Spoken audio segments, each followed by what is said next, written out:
Hello and welcome to EV Review Ireland. My name is Derek Reilly. Today we're looking at the Mercedes-Benz EQC, so let's get started.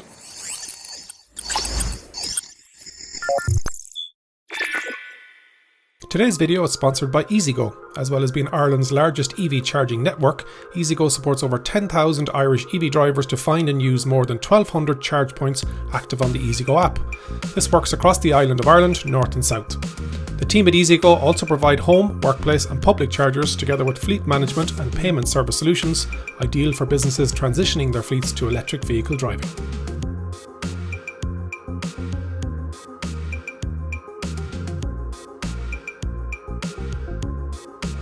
Usual formula on the channel, we look around the outside from front to back and then we go on the inside and then we take it out for a spin. You've got your sensors up at the front, rain, etc.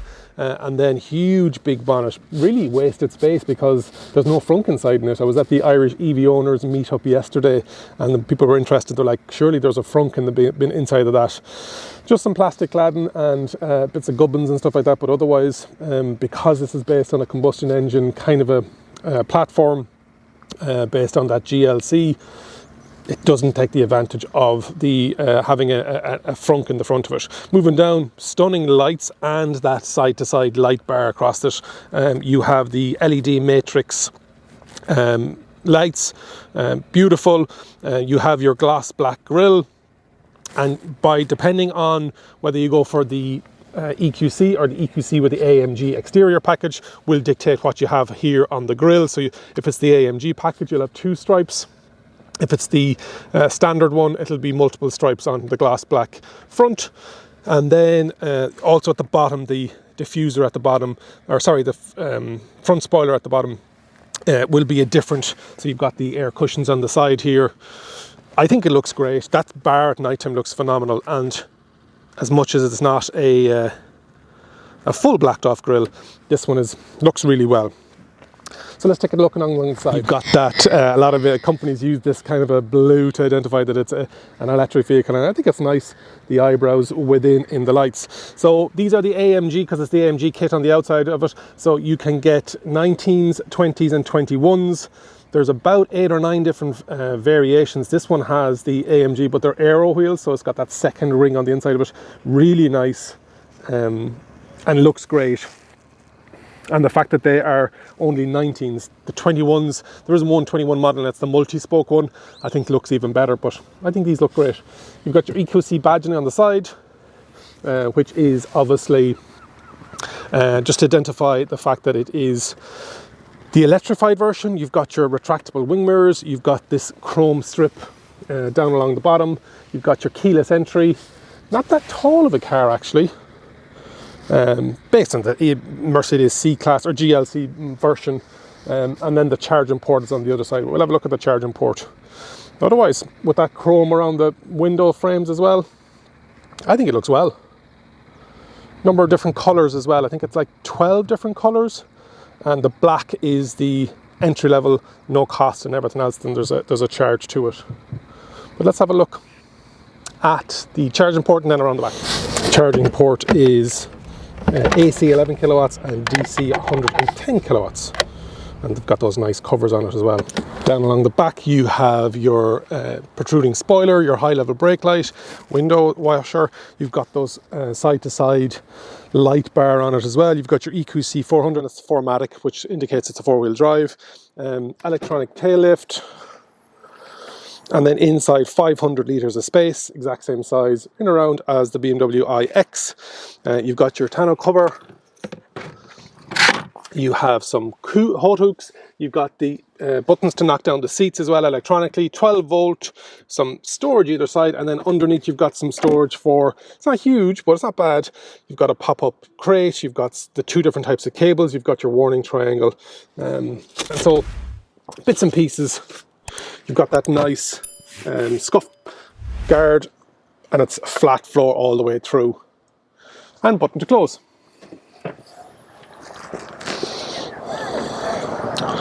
What's it like inside the Mercedes-Benz EQC? Beautiful, and even though a couple of years out at this stage, still very refined and still very well finished. So as you come in the door, you have the EQC kick plate at the bottom.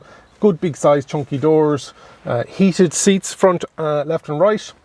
You have this design language where you have these kind of like fins going all the way along the dash and over to the other door, and then you have your lock unlock, retractable mirrors, adjustable electric wing mirrors, and then you have your 4 buttons and the ability to lock it. You also have the option of opening the boot from the driver door then as well if you want to drive up, get your shopping left in the back and drive off again. As you'd expect, good size chunky door. You have a multifunction steering wheel, start button, it's keyless entry and keyless go, but you have that start button there if you want it.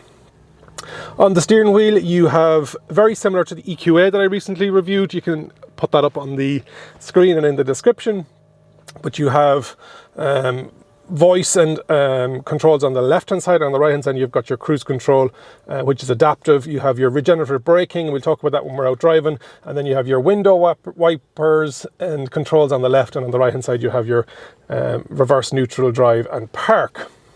Bonnet release is way hidden in underneath that. We had trouble finding it yesterday. 2 landscape screens. Front of the driver, you can change what they look like, but speed on the left, and on the right then you can change whether you want it efficiency, whether you want it whatever stats you want to display. And in the center then it lets you know what's going on in the car, whether there's a door open, etc. The vents have, on this version that I have a rose gold tint to it. Absolutely stunning. And then you have a lot of glass, not plastic, but a lot of glass effect throughout the car. You have this shelf here just underneath the infotainment system. You have a big speaker. Sound in this car is amazing as well. Big speaker in the middle of the dash. And then you have your man-made leather rose gold highlights. Big glove box over here then as well. Moving down, you've got 2 well-positioned vents. You have your HVAC climate control, and underneath that then you've got some shortcut buttons like telephone, etc. And then you have your cup holders, which are a decent size, and they will take the EV Review Ireland bottle. 1 USB Type-C. Then you have your drive mode selector, as in dynamic, sport, normal, and individual, sport, comfort and eco. Cameras off or parking sensors off. What's the state of charge? Quick button on that, which is good. Your volume rocker, your on off button for the actual display, and then your parking cameras. And you have the MBUX system, like a kind of a mouse pad, and it has a haptic feedback to it as well. Good. So many ways to interact with this car. Touch screen, voice, you've got the thumb sensors, kind of like little mini mouse pads or touch pads on the steering wheel, and then you also have your physical buttons and the touchpad. Behind that then you've got your armrest with the double opening doors, and inside here you've got 2 USB Type-Cs. Seats are great. It has fully electrically adjustable, except for the sliding forward and back, that's manually adjusted. But otherwise, a gorgeous, up here you've got your head unit, and you've got your sunglass holder in there as well. Seats are very comfortable. We'll talk about the driving position and the steering weight, the driving feel, suspension, etc. when we're out for the drive. But otherwise, it is really nice. Would I prefer it over the e-tron? It's very close at the moment. Still haven't tested out the Jaguar I-Pace, still. And I've just recently done the BMW iX. iX, it is luxurious, but probably luxurious leaning more towards technology, where this is definitely, there's tech in this as well, of a very good standard, but you just feel that it's more about the luxury in the Mercedes-Benz. This is set for me. I'm 187 centimeters, 6'2". Let's have a seat in the back to see what we're at. No panoramic sunroof in the EQC, and I couldn't see an option for one either. This has the black headliner in it, which I would prefer a lighter headliner, just to give that sense of airiness. Let's have a seat in the back. If you think this car is for you, you can contact EasyGo and register for the app by clicking the link on the screen or in the description. Sitting in the back of the Mercedes-Benz EQC, and very smart designers, they've taken the seats and they've put 2 indents in it so that my knees aren't touching it. There's about half a centimetre between me and the seat. You've got your magazine holder, you've got a vent system in the middle of the console, but I think it's either on or off. There is no option for changing the cold, so it's dual zone, not tri-zone. 2 USB type C's in here, and also a traditional 12 volt nicely hidden away. You've got 2 ISO fixed seats in it. Decent size, probably wouldn't fit somebody in the middle if you have 2 large adults in the back here. You have your armrest, you have your cup holders, and you've got your storage area in underneath here as well. This has a 60-40 split, or no, it doesn't. This is 40-20-40 split. So you can knock that all the way down if you need to put stuff long through. Reading lights, handle, and then on the door you've got that nice brushed aluminium look with your speaker. Very nicely fitted, and decent sized pockets. Large transmission tunnel there for if there was a centre passenger. That's just because you have the you're carrying over that legacy from the combustion engine. What I will say about this is, because the floor isn't packed up with batteries, the seats then have a really good, nice angular position. Sometimes you'll get it on your knees or above at your ears, but it is nice. It's nice in the back here. Yeah, plenty of headroom. As I said, I'm 6'2", so and that seat is set for me. Let's take it out for a spin. What's it like driving the Mercedes-Benz EQC? You're in a very exclusive club, because there's about 37 from what I could see between 2019 and 2021 so far registrations on in Ireland, and then there are probably a couple brought in from the UK as well. So there's only about 40 of these in the country. And yesterday I was at the Irish EV owners, there was a meetup in Junction 14, and lots of great cars there. A Mustang Mach-E, there was a Tesla Model Y, and a lot of people were interested in this as well, because you don't see it every day. It's obviously on the premium priced side of things, but in my opinion, you pay what you get for.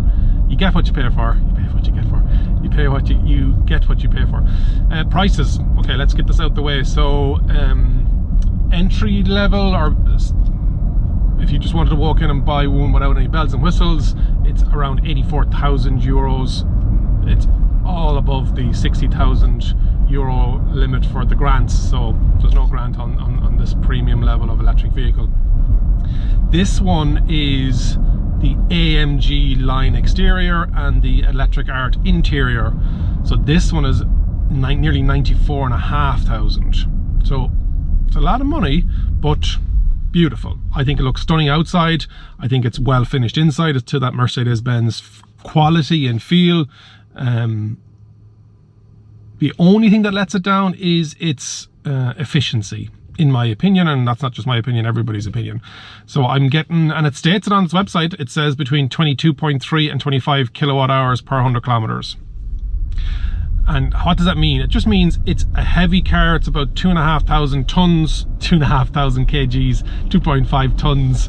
It is, and just the fact that it was developed and it was released in 2019, the battery composition, how efficient it could be, the newer cars are going to be more efficient. But if you're spending this kind of money on that 3-pointed star, maybe you don't care about the efficiency.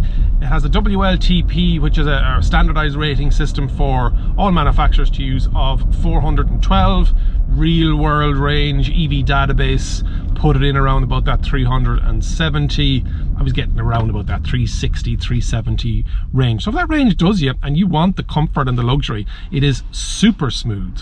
It is super quiet. It has acoustic systems. It has double glazed or double paned windows. I had Blake Boland down with me to the EV meetup, and yeah, no problem having that conversation and being able to listen to each other. Very nice. 19-inch wheels are perfect. I wonder what the ride quality would be like on those 21s. So we've covered price. Colors, you get, there's 12 different colors, and the entry level or the standard price is, or the included color is black, and everything else then after that is an optional extra. So yeah, 12 different colors. There are 5 different trim levels and 8 different upholstery options. So what I mean by trim, it means do you want metal, do you want wood? Upholstery obviously is the seats, and then there's a couple of different packs then: advanced, premium, premium plus, advantage. If you go for the AMG line, you'll get one of those packs included. There's not a lot of extras, but there's enough. There's a tow hitch on it that you can get. It's a retractable one as well. Unbraked 750 kgs, and then braked I think it's 1800 or 1500. Otherwise, what's it like to drive? We're driving along here, I'm shouting stats at you, and driving is what you're interested in potentially. So it is, as I mentioned, super smooth, great driving position. It's an SUV, so you're high up. Steering wheel is well weighted. There are some adjustments that you can make within the settings. Super sprightly, 0 to 100 in 5.1 seconds. So for a big 2,500 kg car, it can move. And that's down to that 300 kilowatt motor. It's all-wheel drive motors combined. That gives you 408 brake horsepower and 760 newton meters of torque. So it can move, even though it's big. Battery is a 80 kilowatt hour usable battery. Going to take it down onto the M11 just to get up to 100 kilometers an hour and 120 kilometers an hour, so you can hear or not hear what's it like with the road noise. But as I said yesterday, I did M50 and then M7, N7, down to Monastriven, and no problem, absolutely no problem. So here we are on the M11, speed limit is 100 kilometers an hour. I'm at 71. That's 100. Absolutely no difference in the acoustic and the sound. Like, mad. For the ability to move such a large vehicle along so quickly, beautiful, very comfortable. Just wish it had a bit more range, and that's why they haven't brought this to the United States in this version, but they will be bringing a version to the United States, just because the distances in the US are so much greater. They need bigger ranges than the 350 or 60 real world that this is getting. It's just not enough anymore. Yeah, it's perfect for a lot of people. A lot of people will be very happy with that kind of a range. Some people don't need the 400s, the 500s kilometers.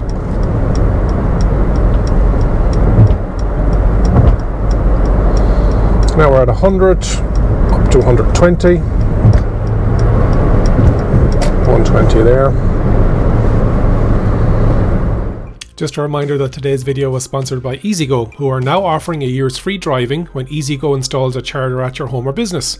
For more info or to submit for a quote, click the link on the screen or in the description. That's my look around the Mercedes-Benz EQC. Beautiful car, beautiful price, but I think it looks great on the outside, stunning on the inside, so smooth, so luxurious. Not the most efficient in the world, but it came out in 2019, so things have moved on. Efficiencies, companies are understanding battery efficiency now and what they need to do about it. Going up against the likes of the BMW, the Jaguar, the Audi e-tron, so it's in around that. This is probably up there. I was a fan of the e-tron, but I think this is just a small bit more luxurious. And then I'm a huge fan of the BMW iX just because of the technology is in it. This has some technology, but just not in this spec. There is the augmented reality. Let me know in the comments what you think. A friend of mine, Laura, calls these champagne problems. If you're in that market for all of these different types of electric vehicles, maybe the price is not the thing you're worrying about, or how efficient it is. Hopefully you've enjoyed today's video. Make sure you like it, share it to somebody that may have won the lottery at the weekend. And remember, if you think an EV is for you, leave it to me and I'll review. Thanks so much for watching.